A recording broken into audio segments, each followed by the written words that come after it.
ఉమ్మడి నెల్లూరు జిల్లా గూడూరు పట్టణంలో ప్రభుత్వం ఎన్నికల్లో ఇచ్చిన హామీలను అమలు చేస్తుందని అసత్య ప్రచారాలను నమ్మవద్దని ఎమ్మెల్యే సునీల్ కుమార్ స్పష్టం చేశారు. ఇక గూడూరు పట్టణంలో లబ్ధిదారుల ఇంటింటికి వెళ్లి ఆయనే స్వయంగా పింఛన్లు పంపిణీ చేశారు. గత వైసీపీ ప్రభుత్వంలో జే ట్యాక్స్ కట్టలేక ఇబ్బందులు పడ్డ పరిశ్రమలు నేడు పెట్టుబడులు పెట్టేందుకు ముందుకు వస్తున్నాయని తెలిపారు.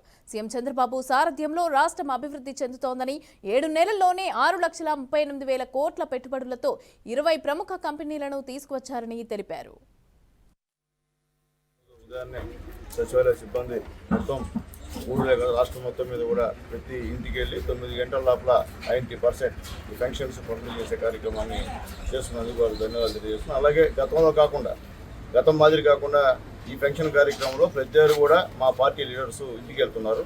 అక్కడ ఉన్నటువంటి సమస్యలు తెలుసుకొని మాకు అప్డేట్ చేస్తుంటే మేము అది అధికారులు చెప్పి వీలైనంత వరకు అంటే అన్నీ చేస్తామని చెప్పలేం కానీ వీలైనంత వరకు చేసేటువంటి ప్రయత్నాలు కూడా చేస్తున్నామని చెప్పి నేను తెలియజేస్తున్నాను. ఎందువల్లంటే మా నాయకులు ఎవరైతే ఓటు వేసుకున్నామో ప్రజల చేత వాళ్ళు ప్రతి నెల మీ దగ్గరికి వచ్చి కనిపించి మీ సమస్యలు తెలుసుకున్నారంటే నిజంగా అది మంచి పని. ఎందువల్లంటే ఓట్లు వేసి కనిపించినటువంటి పరిస్థితి గతంలో నాయకులు కానీ ఆ పరిస్థితి కాదు.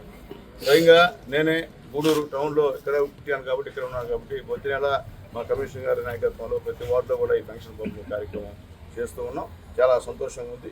మొత్తం ఈ గూడూరు కాన్స్టిట్యున్సీలో 37,020 పెన్షన్స్ దాదాపు 16,73,00,000తో పంపిణీ చేయడం జరుగుతుంది. ఒక రోజులోనే ఈ యొక్క పంపిణీ కార్యక్రమం జరుగుతుంది. అలాగే ఈరోజు మేము పెన్షన్లు పనిచేయడం పోతుంటే కొంతమంది పెరాలసిస్లో ఇటీవల వచ్చిన వాళ్ళు కూడా మా నాయకులు చూపించారు.